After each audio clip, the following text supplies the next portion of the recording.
Bueno, que le vaya muy bien. Bueno.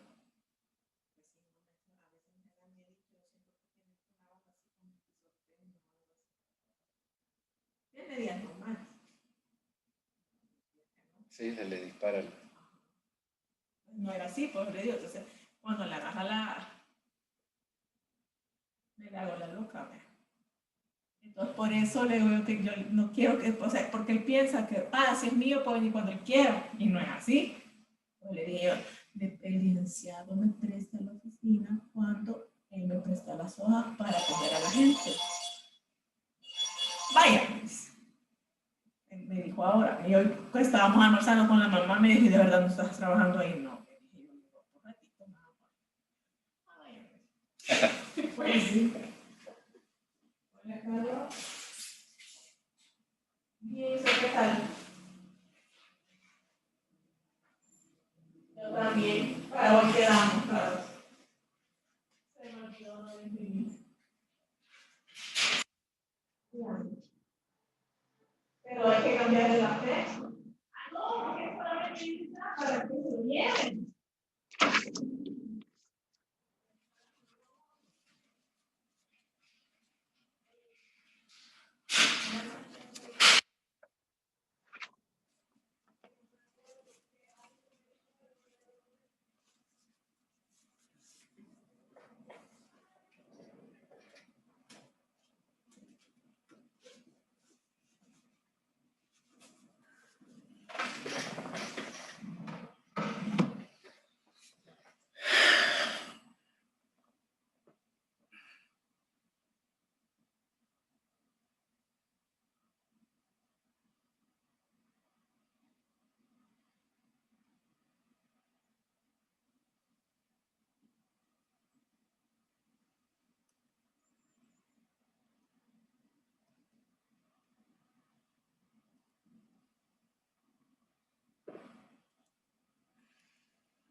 Buenas tardes, Liz. 1:20 a 2 minutos.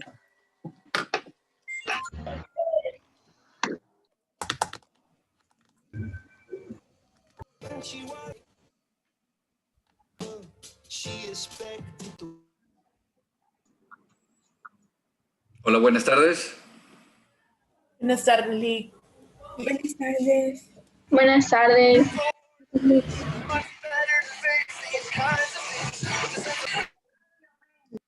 Buenas tardes, licenciado.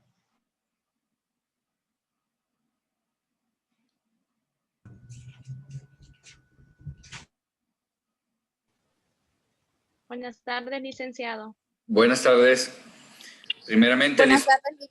disculpen la hora que se complicó un asunto laboral con relación a reuniones y no podía conectarme porque estaba en otro asunto virtual. Entonces, las disculpas del caso.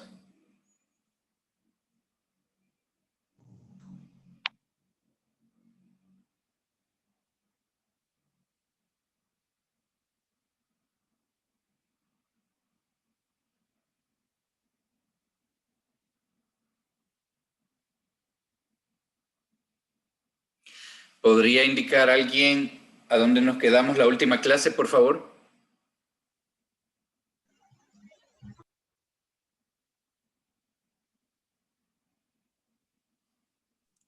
Nos quedamos en la evolución histórica del derecho internacional, exactamente en la Edad Media. Gracias, Fabiola.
Bueno, mencionábamos que con la caída del Imperio Romano se rompe todo el sistema de derecho que se tenía y comienza la Edad Media.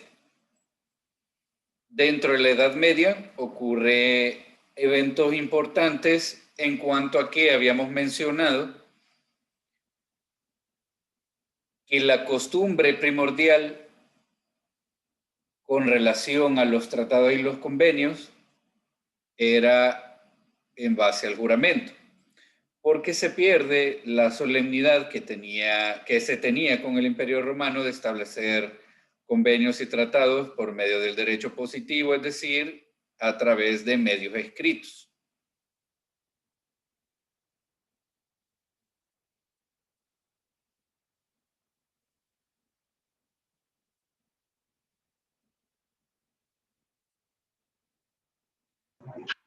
Y ocurre un evento que cambia la situación de alguna manera en lo que se estaba viviendo en la Edad Media. Y es este evento conocido como la Guerra de los 100 Años. Duró específicamente alrededor de 116 años entre Francia e Inglaterra, que fue una guerra que tenía prácticamente la intención de estos dos estados, llamémoslo así, de anexar el otro a su territorio y expandir reinos.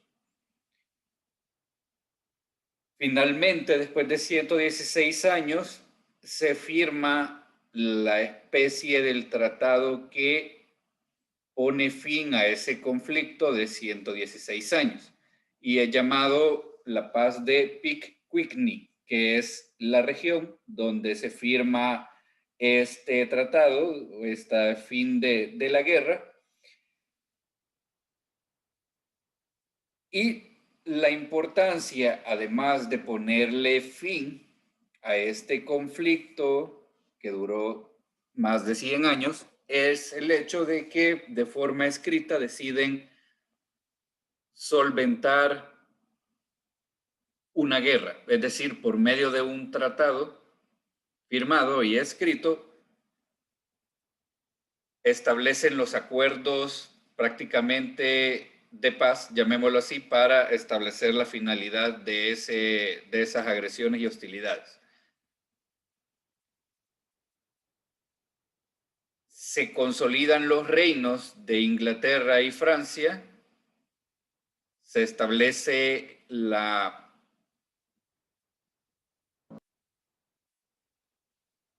el Estado prácticamente de Inglaterra y Francia y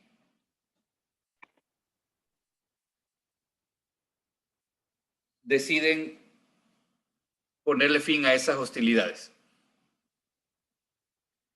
La importancia también de este instrumento internacional es que, como lo hemos mencionado, la guerra en ese momento, en ese estado de la historia, la guerra era la forma más común de solventar los conflictos.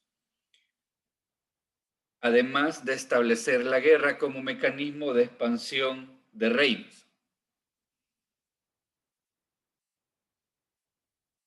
y de alguna manera que existiese este tipo de tratados que pone fin a conflictos y establece acuerdos de paz, es una forma de ir regulando el aspecto que se tenía por costumbre en la Edad Media de establecer la guerra como forma para solventar los conflictos o forma para expandir sus propios reinos.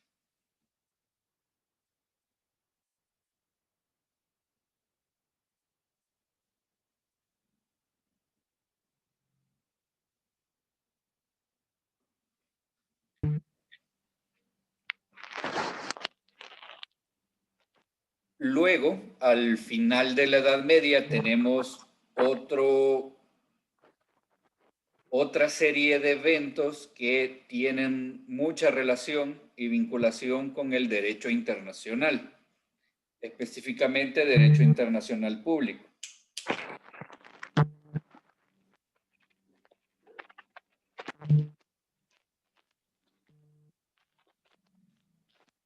Y ese evento lo vamos a marcar con el descubrimiento de América.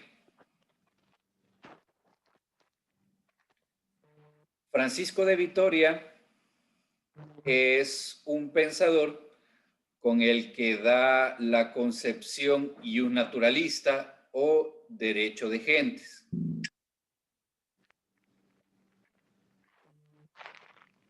Es decir, la concepción por el cual se considera a una persona sujeta de derechos independientemente de su nacionalidad, de su credo, de su religión, y considerarla sujeta de derecho por el único aspecto de ser humano, de ser una persona.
Hola, Lee.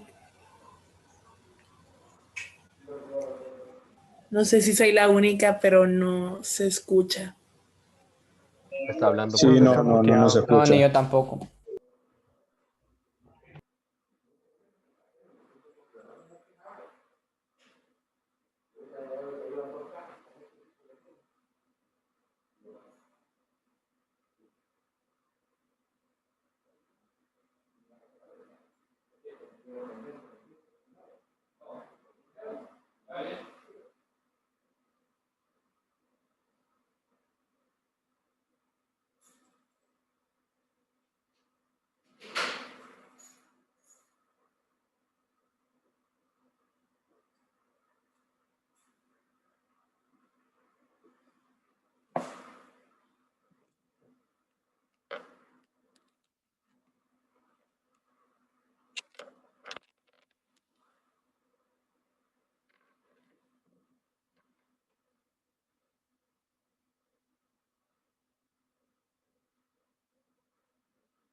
Hola, buenas tardes. Sí, Lick. Perdón, problemas técnicos. Hola, Lick.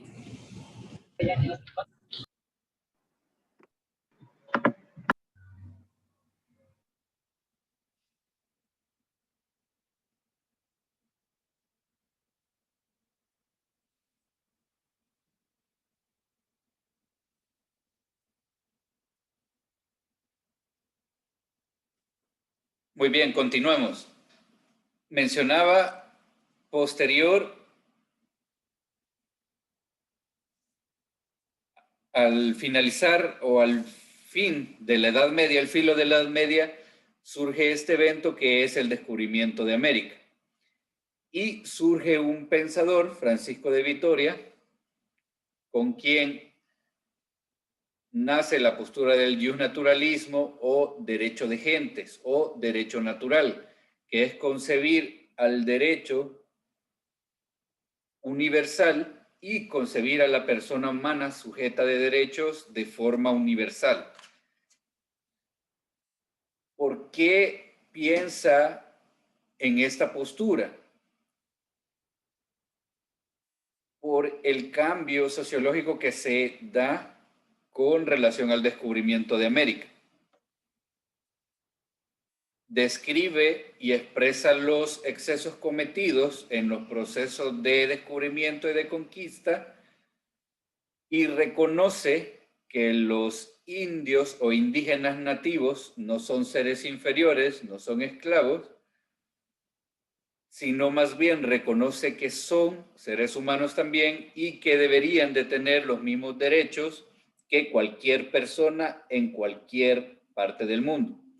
Y además que deberían de ser dueños o sujetos de derecho de propiedad de su tierra originaria y de sus bienes. Como vemos, para la época es una situación bastante compleja por el hecho de que para todos es sabido que en la historia es evidente que los procesos de conquista europeos fueron violentos en toda América y que de alguna manera los países colonizadores europeos hicieron una especie de repartición de tierras donde cada estado hizo lo que quiso y de la forma en que quiso. Entonces, la posición del justnaturalismo es reconocer que los nativos de cada tierra son también seres humanos. Francisco de Vitoria, por esta posición, es muy importante para el derecho internacional público porque se empieza a generar la primera reconocimiento o el primer movimiento de lo que es el concepto de derecho universal. Además de reconocer a ser humano, a cualquier nativo de cualquier región. Por lo tanto, estaba en contra de cualquier tipo de esclavitud y de explotación en los procesos colonizadores o de conquista violentas.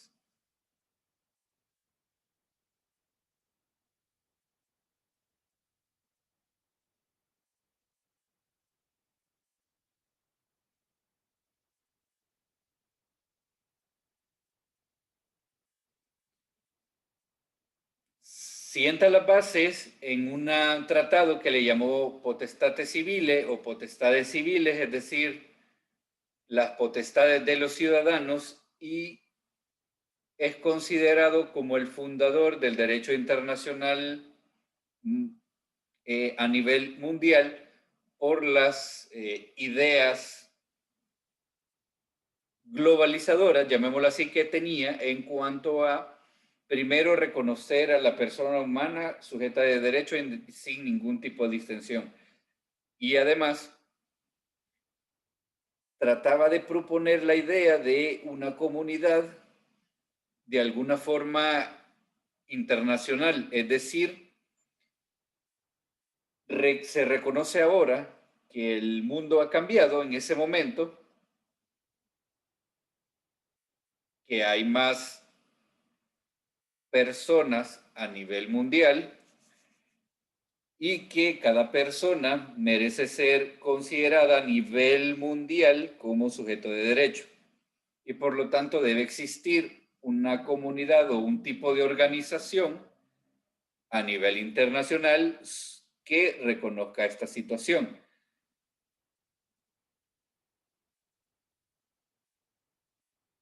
Y además no basar las relaciones internacionales en el uso de la fuerza. Como vemos, para la época, las ideas de él eran bastante avanzadas y bastante humanistas, además de tratar de establecer esa comunidad internacional con la finalidad de proteger los derechos humanos a nivel internacional, justo como en la actualidad se hace.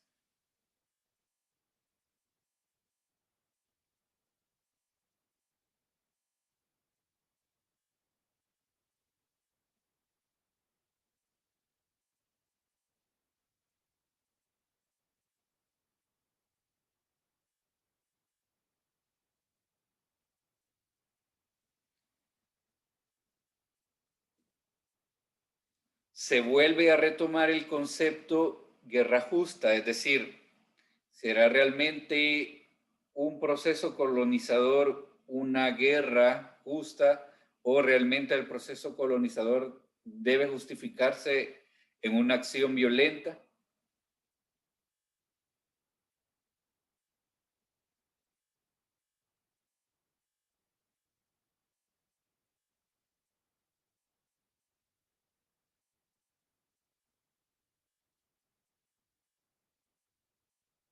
Y de alguna manera trata de hacer pensar en Europa sobre esta situación.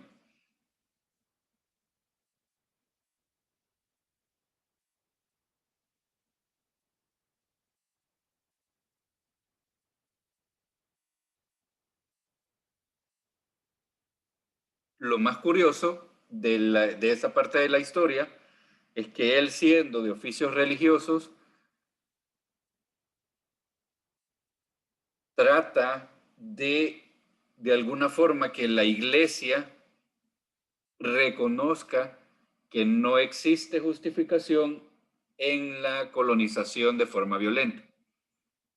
No aceptaba que la religión fuese una justificación para ninguna guerra, para ningún proceso de colonización de forma violenta.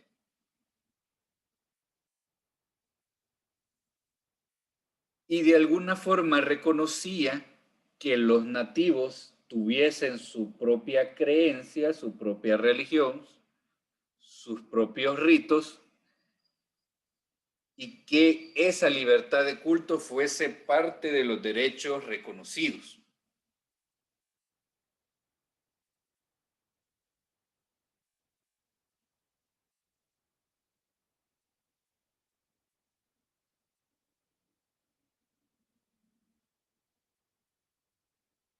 Curioso que, siendo de oficios religiosos, trate de rebelarse contra los movimientos de la iglesia en esa época.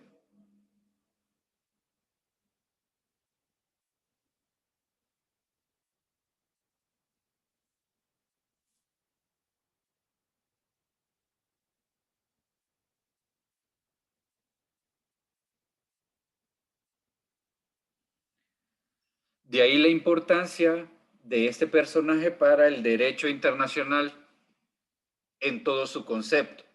Y de hecho existe en la ONU, en la sede general de las Naciones Unidas, un salón en su nombre y un homenaje con relación a la posición que él defendió siempre, que actualmente tiene toda validez.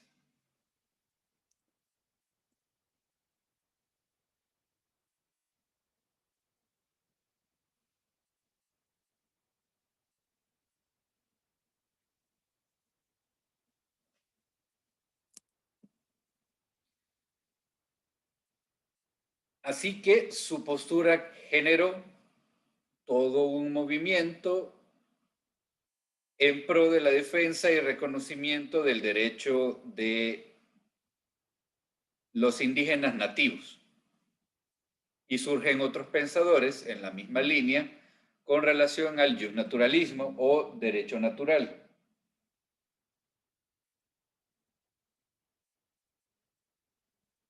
Y surge un pensamiento importante de Fernando Vázquez de Menchaca. Y lo dice literalmente así: todo poder legítimo de príncipes, reyes, emperadores o de cualquier otro régimen ha sido instituido, recibido o simplemente admitido única y exclusivamente para bien de los ciudadanos, no para utilidad de los que gobiernan.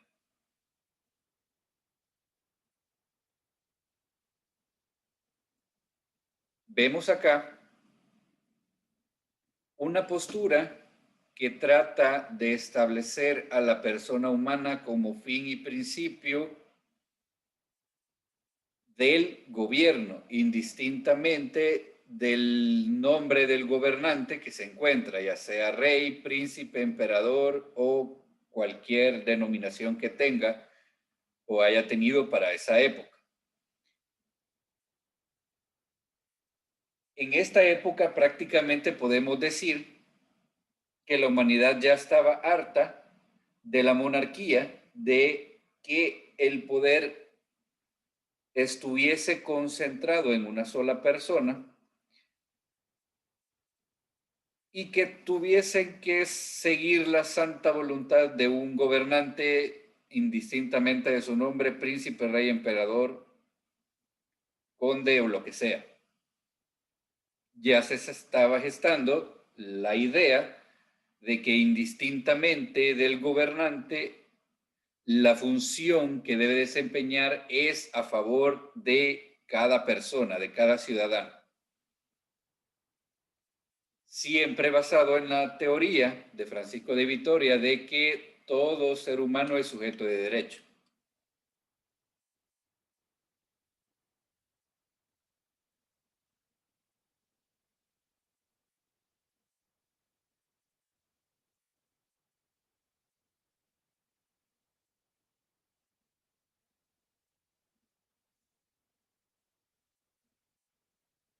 Y estableció además otro principio importante con relación al derecho internacional, que además tiene vigencia en la actualidad, que es la libertad del mar. Como les mencionaba, en los procesos colonizadores que realizaron los países europeos hubo una especie de repartición Y además eso incluyó no solo el territorio, sino el mar. Es decir, se consideraba el mar parte del territorio que estaba dominado y ningún otro estado podía tener acceso a ese mar. Es decir, no se tenía la idea o la concepción de un mar internacional de libre circulación, sino la concepción de que el mar era también de carácter sujeto de propiedad por el Estado que se encontraba realizando los procesos posesorios de colonización. Por lo tanto, a partir de esta teoría es que surge la posición de regular de alguna manera lo que es el concepto de mar territorial.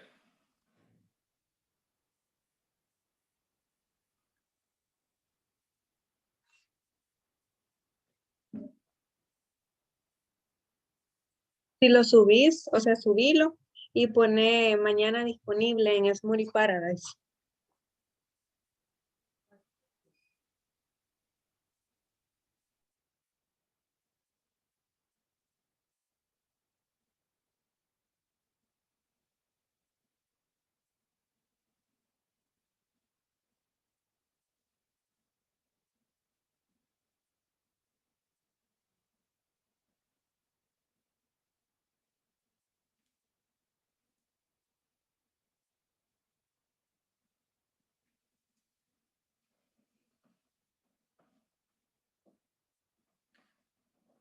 ¿Alguna pregunta o comentario hasta acá?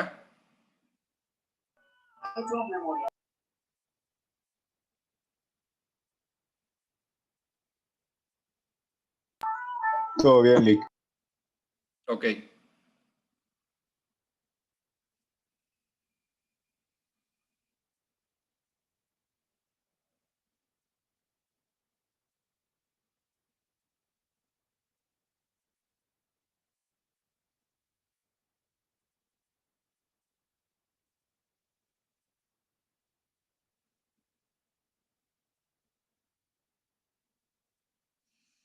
Bueno, nos quedaremos hasta acá por la hora.